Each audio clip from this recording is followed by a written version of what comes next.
ہمیں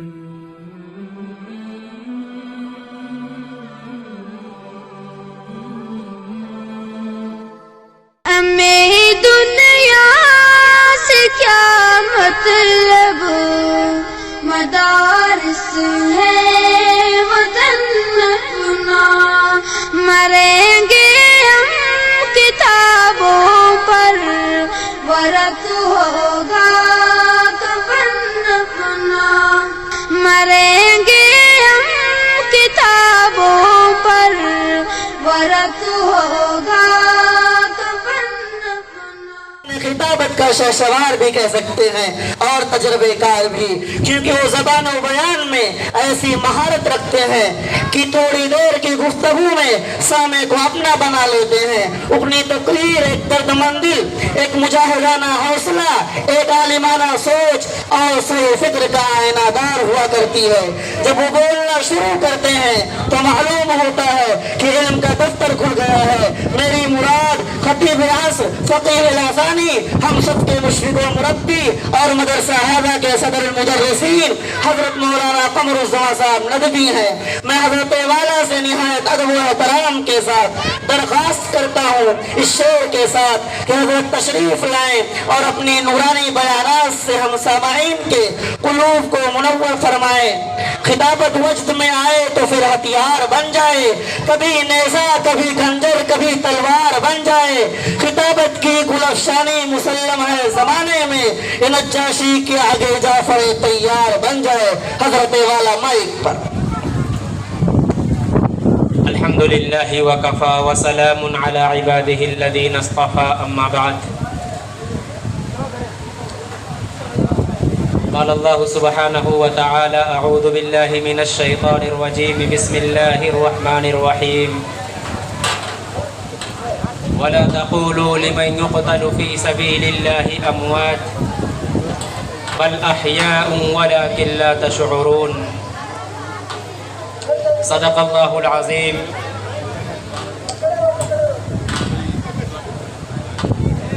عزیزان گرامی، ملک عزیز کے معزز باشندگان، مدرسہ اسلامیہ مخزن العلوم بھیسا مافی کے معزز ممبران،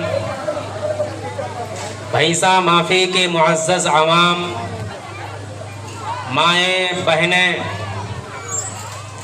آپ تمامی حضرات کا دل کی گہرائیوں سے آج کے اس جشن آزادی کے پروگرام میں استقبال کرتے ہیں۔ ہم اپنے جملہ اساتذہ کرام کی طرف سے، ممبران مدرسہ کی طرف سے، معاونین مدرسہ کی طرف سے آج کے اس پربہار تقریب سعید میں آپ کو خوش آمدید کہتے ہیں۔ آپ کا تہہ دل سے ہم شکریہ ادا کرتے ہیں کہ آپ نے اپنا قیمتی وقت نکال کر ہماری اور ہمارے طلباء کی حقیر سی دعوت کو قبول فرمایا اور جلسے گاہ میں تشریف لائے۔ عزیزان گرامی، جیسا کہ آپ لوگ جانتے ہیں کہ آج کا دن تاریخ ہند میں ایک عظیم دن کی اہمیت رکھتا ہے۔ آج ہم اور آپ جس جشن کے منانے کے لیے یہاں پہ اکٹھا ہوئے ہیں، وہ کوئی ایسی چیز نہیں کہ یوں ہی کہیں گری پڑی مل گئی ہو یا اس کے پیچھے کچھ لگا نہ ہو۔ عزیزو، ہم اور آپ اس وقت جس حالت اور جس کیفیت میں زندگی گزار رہے ہیں، خدا کا لاکھ کرم اور احسان ہے۔ ہمارے اسلاف اور بزرگوں نے، ملک عزیز کے ہم وطنوں نے اس ملک عزیز پر چھائے ہوئے کوہن کے بادل کو کس طرح سے دور کیا ہے۔ ہم ذرا پیچھے آج سے تقریباً 76-77 سال پیچھے جائیں اور پھر ہندوستان کو अपने उन आंखों से देखें जो आज से 77-76 साल पहले की थी। हिंदुस्तान के हालात, आज हम कहते हैं कि हम आज़ाद हैं, हमारा मुल्क आज़ाद है, आईन हमें आज़ादी का हक देता है, आज़ादी के साथ अपने धर्म मजहब और मसलक के साथ रहने का हमें हक देता है। लेकिन ये तमाम आज़ादियाँ किस कुर्बानी के नतीजे में मिली, कब और कैसे मिली, इसका पेश खेमा क्या रहा है। आप लोग जानते हैं कि हमारा मुल्क आज जो एक छोटा सा मुल्क बनकर रह गया है, कभी ये अखंड भारत के नाम से जाना जाता था, कभी ये सोने की चिड़िया के नाम से जाना जाता था, कभी ये मुल्क ये था कि वो यूरोप और 7 समंदर पार रहने वाले बाशिंदगों की निगाह में सोने की चमक, हीरे की दमक वहाँ से इन्हें खींच लाई अपने मुल्क की तरफ, क्योंकि हमारा मुल्क माला माल निहाल था, हमारा मुल्क सोने की चिड़िया का खिताब हासिल किए हुए था। हमारे मुल्क में सोने उगते थे, यहाँ के पेड़ पत्तों पे हीरे जवाहरात उगते थे और यहाँ के लोगों के अंदर वो खुसूसियात थी। आज भी वो खुसूसियात रियासतों में पाई जाती है, लेकिन आज़ादी के दुश्मन और आज़ादी के खून करने वाले अफराद आज इस मुल्क की अमन और सलामती, इस मुल्क की बेप्यार और मोहब्बत, इसकी गंगा जमुनी तहजीब और इसके अनेकता में एकता की जो मिसाल है, इसको तार तार करने के लिए इन्होंने 1 शताब्दी कबल तकरीबन 100 साल पहले एक प्लान बनाया था और अपने आकाओं और अपने मालिकों और अपने मौलाओं के किस तरह से तलवे चाट चाट कर अंग्रेजी हुकूमत को यहाँ से बेदखल करने के लिए इतना लंबा वक्त लगवा दिया कि एक हिंदुस्तानी, एक सच्चा हिंदुस्तानी, एक सच्चा देशभक्त, एक सच्चा देश प्रेमी जो होता है, उन्होंने किस तरह से अपने मुल्क के लिए अपनी गर्दनें कटवाई, गोलियों की बौछार को अपने सीने से रोका और इस मुल्क को जालिम के जुल्म से रोका, और रोका ही नहीं बल्कि यहाँ से इस कदर भगाया जिस तरह वो यहाँ आए हुए थे। आप लोग जानते हैं कि तकरीबन 1601 या 1603 में अंग्रेजों का वरूद इस सरजमीन पर हुआ और तकरीबन 100 साल की कड़ी मेहनत के बाद इन लोगों ने यहाँ पर अपने पांव जमाने शुरू किए। ईस्ट इंडिया नाम की कंपनी कायम की और उस कंपनी के आड़ में यहाँ की रियासतों को अपनाना शुरू किया। जब देखा यहाँ के राजा महाराजा, छोटे छोटी रियासतों के राजा और छोटी छोटी रियासतों के नवाब आपसी खाना जंगी में बटे हुए थे, आपस में लड़ रहे थे, उसको गनीमत समझा और उनको कुछ लालीपाप दे करके, कुछ लालच दे करके, रियासत के जिम्मेदारान बना करके उनको अपने साथ किया और सच्चे मुहिब्बे वतन के साथ गद्दारी करने के लिए उन्हें उकसाया उन लोगों ने पलासी के मैदान में सिराजुद्दौला को उनके फौजियों के जरिए से और उसके वजीर खास के जरिए से, मीर जाफर के जरिए से गद्दारी। 3000 की फौज 70 के मुकाबले में है, 70 की फौज 3 के मुकाबले में हार जाती है, क्योंकि जब गद्दारी कहीं आती है तो अपने पांव खुद उखड़ जाते हैं। वो 313 थे तो लरसता था जमाना।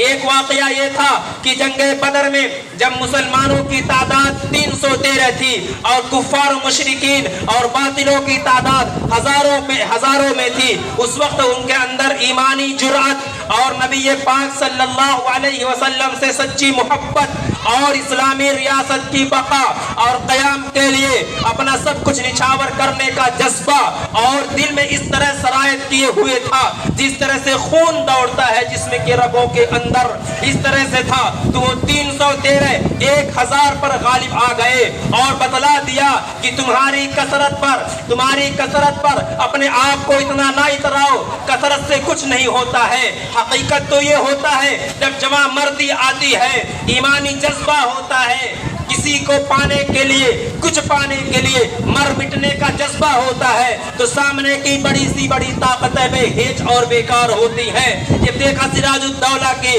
फौजों ने अंग्रेजों के साथ मिलकर के गद्दारी की तो अंग्रेजों की फौज 3000 थी और सिराजुद्दौला की फौज 70,000 थी।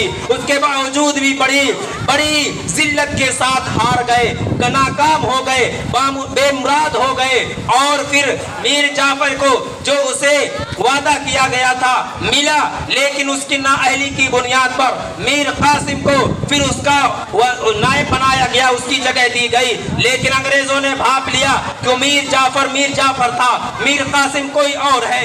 इन्होंने मिलकर के हिंदुस्तान से अंग्रेजों को हटाने के लिए जब दिल्ली से लेकर के बंगाल तक पूरे दौरा किया और खतूत के जरिए से लोगों को जोड़ना शुरू किया, लोगों को अंग्रेजों को मालूम हुआ, उसे भी माजूल किया गया। बहरहाल तारीख बहुत लंबी है, लेकिन लोगों ने 1857 से लेकर के 1947 तक की जंग आजादियों को सिर्फ याद करते हैं, लेकिन वो भूल जाते हैं कि 1857 से पहले भी हिंदुस्तानी हिंदुस्तान में रहते थे, अंग्रेज इसी हिंदुस्तान पर मुसल्लत थे।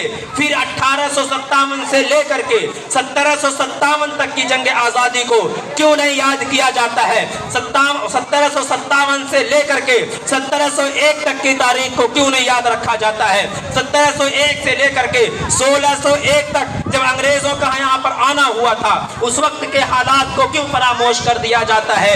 हकीकत तो ये है जब जिन लोगों ने अंग्रेजों की गुलामी की, अंग्रेजों की दलाली की, उनके पांव दबाए और माफी नामे की एक लंबी सी लिस्ट तैयार की, वो लोग आज सबसे बड़े देशभक्त, देश प्रेमी बने हुए हैं और उन लोगों से प्रमाण मांग रहे हैं देशभक्ति का, देश प्रेमी का, जिन्होंने अपने बच्चों को कुर्बान किया, जिन्होंने अपने आप को बर्बाद किया, अपनी बीवियों को बेवा किया।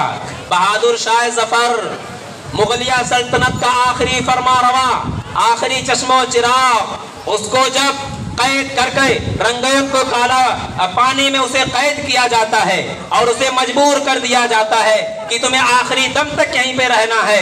अब जिस मुल्क में जहाँ पर तुम्हारे पूर्वजों ने, तुम्हारे बाप दादा अकबर से लेकर के बाबर तक और उससे पेशा जब तक मुगलिया का यहाँ पर उरूद हुआ है, उस खानदान के लोगों ने तकरीबन मुसलमानों ने 800 साल तक हुकूमत की, लेकिन ऐ बहादुर शाह जफर तुम्हें यहाँ पे जगह नहीं मिलेगी, तुम्हें इस मुल्क में जगह नहीं मिलेगी। जाओ रंगून जाओ। और काला पानी की सजा जब होती है, बहादुर शाह जफर जो बहुत बड़े शायर भी थे, बहुत बड़े अदीब भी थे, मुगलिया सल्तनत के आखिरी चश्मो चिराग भी थे, उन्हें जब कैद कर करके वहां पे रखा गया तो उन्होंने अपने मुल्क की मोहब्बत और इससे लगाव और यहाँ के लिए सब कुछ कुर्बान करने का जो जज्बा उसके अंदर था, उन्होंने अपने शेर के जरिए से वो गजल जब आज गुनगुनाई जाती है तो जिसके अंदर हिंदुस्तानियत बाकी है, जिसके अंदर देश प्रेमियत जर्रा बराबर भी बाकी है, उसके आंखों से आंसू रवा हो जाते हैं, इमोशनल हो जाता है, भावुक हो जाता है, अपने आंखों पर काबू नहीं पाता, आंसू लगातार गिरने लगते हैं। वो कहता है कि लगता नहीं है दिल मेरा उजड़े दयार में, किसकी बनी है आलमे ना पाएदार में। और उन्होंने एक जुमला और कहा, ये कहा उम्रे दराज मांग के लाए थे 4 दिन, उम्रे दराज मांग के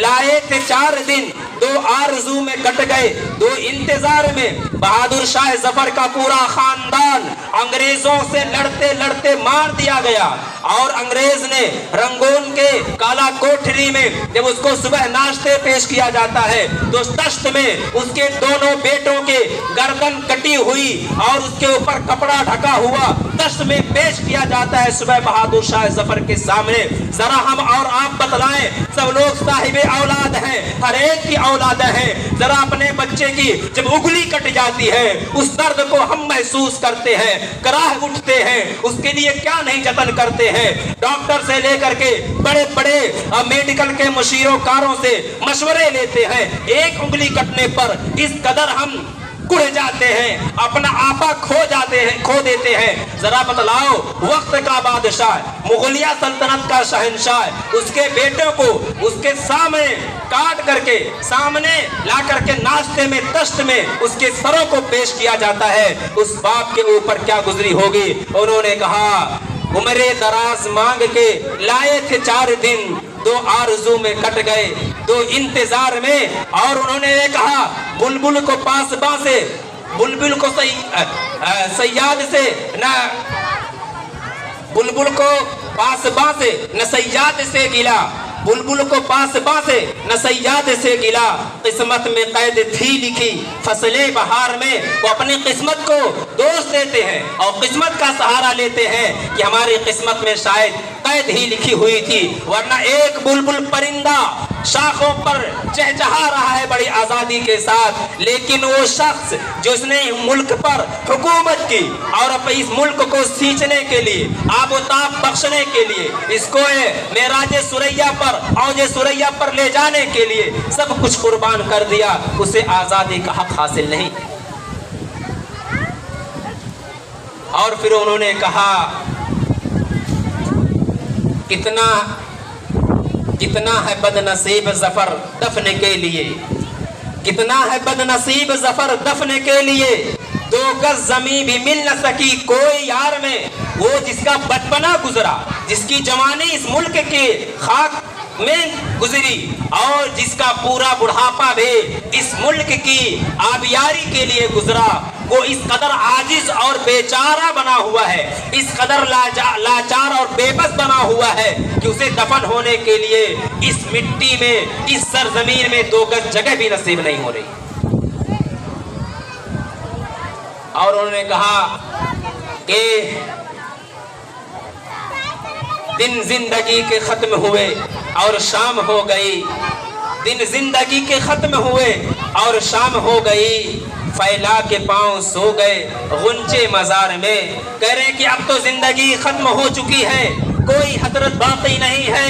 ये हसरत जो आखिरी हसरत ये थी, आखिरी आरज़ू जो तमन्ना थी कि जिस मुल्क में पैदा हुआ, जिस मुल्क को सब कुछ अपना निछावर कर लिया, सब कुछ अपना जाना माना, उस मुल्क में मरना नसीब नहीं हुआ। चलो नहीं हुआ, अब तो जिंदगी के दिन खत्म हो जा रहे हैं, अब क्या करते हैं, फैला के पांव सो जाते हैं, यानी गुंचे मजार आखिरी सांस के लिए अब हम विदा होते हैं और अपनी आखिरी आरामगाह में चले जाते हैं। एक वक्त में जब एक मर्द मुजाहिद ने अंग्रेज के कोर्ट में जब बम फेंका था, गालिबन सरदार भगत सिंह, अंग्रेजों ने उनसे बड़े ताज्जुब के साथ कहा कि अंग्रेजों ने, मुगलिया सल्तनत के मुसलमानों ने 800 साल तक हुकूमत की, आपने वहां पर कभी बम बारूद नहीं फेंके। अंग्रेज आए अभी 150 साल हो रहे हैं, 200 साल करीब हो रहे हैं, आपने उनके पार्लियामेंट में बम फेंक दिया। उन्होंने कहा, सुनो अरे वो लोगों जो कहते हो ना कि हिंदुस्तान सिर्फ हिंदुस्तानियों का है, वो लोग जरा कान खोल के सुने। अगर सरदार भगत सिंह को मानते हो, सरदार भगत सिंह को मानते हो, उनको अपना आदर्श मानते हो, तो जरा उनके जुमले को सुनो।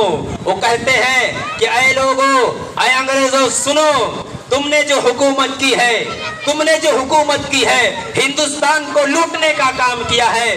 और मुगलिया सल्तनत ने आए तो जरूर बाहर से थे, आए तो जरूर बाहर से, लेकिन जो आया यही का होकर रह गया, जो कमाया यहीं के तामीर और तरक्की में खर्च किया, जो कुछ कमाया यहीं पे लगाया और आखिर में इसी मिट्टी में समा गए, यहाँ से एक जर्रा भी लेकर के नहीं गए। और आए अंग्रेजों, तुम तो खाली हाथ आए थे और यहाँ से पूरे हीरे जवाहरात ले जा करके अपने मुल्क बरतानिया के बंद पड़े हुए कारखाने और कलों को, कि तुम वहाँ की जो चिमनिया में जो धुएं उठ रहे हैं, हिंदुस्तान से जाने वाले मादनियात हीरे जवाहरात की देन है कि तुम्हारी कंपनियों में और तुम्हारे कारखानों में जान पड़ गई है।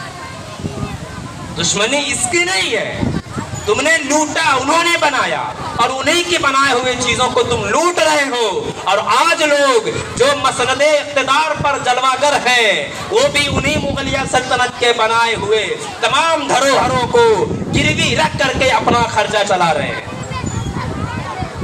ताजमहल हो, लाल किला हो, लाल किला अगर आज ना बना होता तो कहाँ झंडा फहराते? लाल किला ना होता झंडा कहाँ फहराते? पार्लियामेंट जो बना हुआ है पुराना, इस तरह से और बहुत सारी चीजें जो हिंदुस्तान की धरोहर है, जिनसे करोड़ों की इनकम होती है करोड़ों की, वहां पर तो कोई ऑप्शन, कोई नुकसान नहीं होता है। बस हुकूमत में जब नाकामी होती है तो मजहब के नाम पर, जात पात के नाम पर लोगों को लड़ा दो, अपनी हुकूमत की नाकामी खुद ब खुद छुप जाएगी। आरएसएस और उससे ज़ैली तंजीमें जो भी गुजरी हैं, इन्होंने हिंदुस्तान की आज़ादी में ज़र्रा बराबर भी कोई किरदार अदा नहीं किया। अगर ये कहा जाए कि अगर ये लोग साथ दिए होते तो आज़ाद मुल्क और पहले आज़ाद हो जाता, अपना मुल्क और पहले आज़ाद हो जाता, लाखों की कुर्बानियों की ज़रूरत नहीं पड़ती। 1857 तक खालिस तौर पर सिर्फ मुसलमान कुर्बान हुए। 1857 के बाद बिरादरान वतन भी कंधे से कंधा मिलाए हैं। और गांधी जी को जब महात्मा का खिताब शेखुल हिंद अलैहिर्रहमा ने दिया और उसके बाद फिर लोग उनके काने से कंधा मिला करके और अंग्रेजों को यहाँ से भगाने का काम किया। वो सुबह जिसका हमारे बुजुर्गों ने इंतजार किया और ख्वाब देखा था, किसके लिए अपनी गर्दनें कटाई, अपना माल ज़र कुर्बान किया, वो जिंदा तो हमारे बीच में आज़ादी के वक्त नहीं रहे, लेकिन अल्लाह ने उनकी उन कुर्बानियों को बेकार नहीं किया, ज़ाय नहीं किया।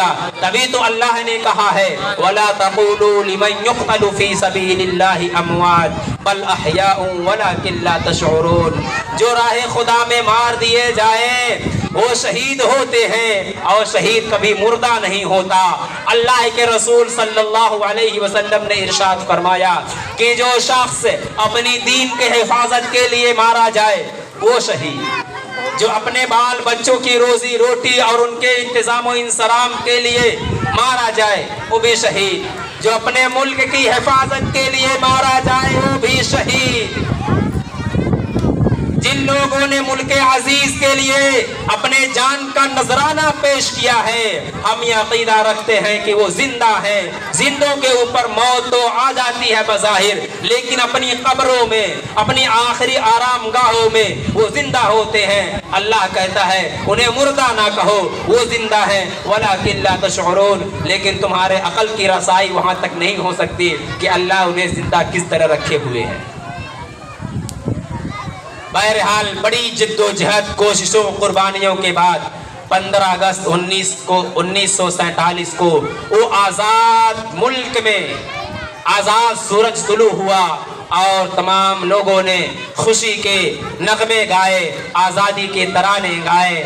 आज उसी का 75वां यौम आज़ादी हम बड़े खुशी के साथ, हर्ष उल्लास के साथ मना रहे हैं। अल्लाह से दुआ करें कि अल्लाह तबारक व तआला हमें इसी तरह से हर ये कौमी त्योहार को मनाने के अल्लाह ताला हमें क़ुव्वत और ताकत और हौसला अता करे और हमारे इस मुल्क अजीज पर पड़ने वाली बदनजरों की बदनजरी का अल्लाह खुद इलाज करे। जालिमों को, जो लोग मसनद इक़्तिदार पर बैठकर मुल्क को तोड़ने की कोशिश करते हैं, अल्लाह उनकी हुकूमतों को तोड़ दे, उनके ताकतों को पाश कर दे। और जो लोग मुल्क में अमन, शांति, गंगा जमुनी तहजीब और कल्चर को बाकी रखना चाहते हैं, अल्लाह उन्हें और हौसला और उन्हें क़ुव्वत और उन्हें शक्ति प्रदान करे। अल्लाह से यही दुआ है। आखिर में फिर मैं आप तमाम लोगों से बड़े आजिज़ी के साथ और बड़ी खुशी के साथ अपने दिल की गहराइयों से वो अल्फाज नहीं मिल पा रहे हैं जिसके ज़रिए से आप लोगों का शुक्रिया अदा करूं। बस एक आम सादे अल्फाज में सहे दिल से आपका शुक्रिया अदा करता हूं। आप लोग आए, जलसे को कामयाब किया। हमारे तलबा और हमारे असातिज़ा स्टाफ का आप लोगों ने हौसला बढ़ाया, उसके लिए तहे दिल से शुक्रिया। आपका बहुत बहुत एहसानमंद हूँ और आपसे दरख्वास्त भी करता हूँ कि जब भी कोई प्रोग्राम मदरसे में हो आप लोग इसी कदर बढ़ चढ़ करके हिस्सा लें और ये बाहर बावर करा दें कि मदरसा कोई अनाथ खाना नहीं, यतीम खाना नहीं है, बल्कि ये मदरसा है जहाँ पर मरदुम साजी का काम होता है, इंसानियत नवाजी का काम होता है और देश प्रेमी बनाया जाता है, देशभक्ति का पैगाम दिया जाता है, देश के नाम पर और देश की उन्नति के लिए मर मिटने का यहाँ पर संदेश और पैगाम दिया जाता है। ये कोई मदरसा अनाथ वाला नहीं है, बल्कि इसके सरपरस्त भी हैं, ज़िम्मेदारान भी हैं, मिंबरान भी हैं, मुआविनीन भी हैं, मुखय्यरीन भी हैं, खैर खा भी हैं और इसके लिए अपना सब कुछ निछावर करने वाले भी हैं। बड़ी खुशी हुई आप लोग आए। अल्लाह ताला आपके आने को कबूल फरमाए, हमारे कहने को कबूल फरमाए, आपके अमल करने को अल्लाह तौफीक दे। आमीन व आखिर दावाना अनिल हम्दुलिल्लाहि रब्बिल आलमीन। व आखिर में चंद मिनट आप लोग और तशरीफ़ रखें, बच्चों को इनाम बांटा जाएगा। जिन लोगों ने यहाँ पर तकरीरें पेश की, नात पेश किए, हमद पेश किए या मकालमे पेश किए, मदरसे की तरफ से उन्हें इनाम से नवाजा। उसके बाद सब लोग बैठे, शीरनी मदरसे की तरफ से जो भी इंतज़ाम हुआ है आप लोगों के ताउन से उसको एक प्रसाद समझें, तबर्रुक समझें, उसको लेकर तभी लोग जाएं, इससे पहले कोई ना उठे। ये कौन था किसने बिखेरी थी मस्तियाँ, ये कौन था किसने बिखेरी थी मस्तियाँ, हर वर्रा सहन बात का सागर बदोश है। या फिर ये कहूँ कि दिल बदल सकते हैं, जज्बात बदल सकते हैं, मुल्क के फिक्र ख्यालात बदल सकते हैं, दौरे मौजूद के दिनों रात बदल सकते हैं। यारो तुम बदल जाओ तो हालात बदल सकते हैं।